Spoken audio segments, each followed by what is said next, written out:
Today is Scott. As a lifelong Pittsburgher, Scott understands that all condiments, ketchup, mustard, or even relish, should be Heinz. Absolutely. All other condiments are purely sacrilege. Scott is looking forward to evaluating Gary today to help him add 57 varieties to his speaking style. Oh, And as a true Pittsburgher, it's Pittsburgher. It's a K. Gary, what a wonderful speech. You did a very, very good job. Very good job today. Very engaging, very knowledgeable, very friendly. And the way that you engaged the audience was wonderful. I particularly enjoyed the fact that while you called on people, and for those that may not have been so willing to participate, you prodded them along with visual aids. So even though you said, did not use visual aids, you actually did when you took the roles and responsibilities and said, read, what is this? So very good job. To really help those folks that weren't really willing to participate in a very good way, you were able to help them come along very well also. You also were able to help Michelle, who when you called on her realized that she was eating, and it wouldn't have been the best idea for any of us to have Michelle stand up and speak with her mouth full.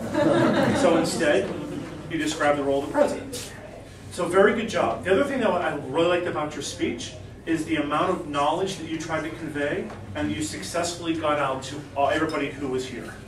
You did a really good job with describing each one of the roles, helping understand each one of the roles, and even when you didn't understand what a role was, you said, hey, I think somewhere out there may be this, but we don't really need it. So really good job with all of the information that you tried to convey. Well prepared, good information.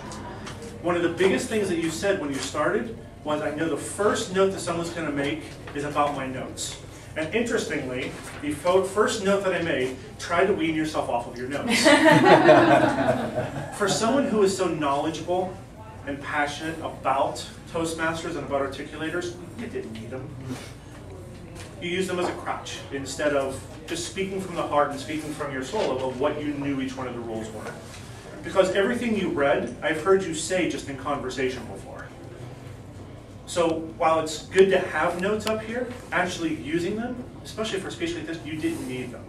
So have that confidence to say, I don't need my notes, so I'm going to walk up here without any in the first place because I know that I'm not going to actually use them and I won't give myself the crutch. And the other one that I would say would be a good thing for you to work on, your hands. Well, when you speak, you tend to wring your hands. I'm not sure if you're trying to wash something. They're moist. They're moist? No. Yeah. You're making them moist by doing this. But you wring your hands on a regular basis. As an emphasis point, use a great job of using your hands.